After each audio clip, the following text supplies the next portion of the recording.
আমার বলতে কি আছে বলেন? জন্ম দিয়েছে আরেকজন, শিক্ষা দিয়েছে আরেকজন, চাকরি দিয়েছে আরেকজন, চলতে শিখিয়েছে আরেকজন, বলতে শিখিয়েছে আরেকজন, মরার পরে কাফন পরাবে আরেকজন,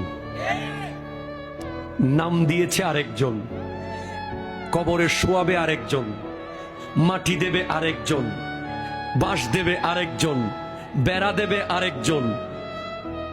নিজের কি কখনো কি ভেবে দেখেছেন? আল্লামা তৈয়ব শাহ কিবলা রহমতুল্লাহ আলাইহ একজন যুগশ্রেষ্ঠ বলি, তিনি বলতেন, কারো দিকে যখন তুমি একটা আঙ্গুল দেখাবে তখন মনে রাখবে 3টা আঙ্গুল তোমার দিকে আছে। আমরা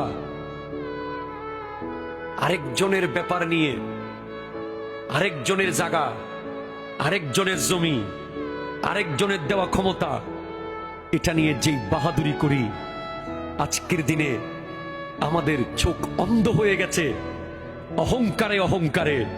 আমি অমুক, আমি সমুক, আমি এই, আমি সেই।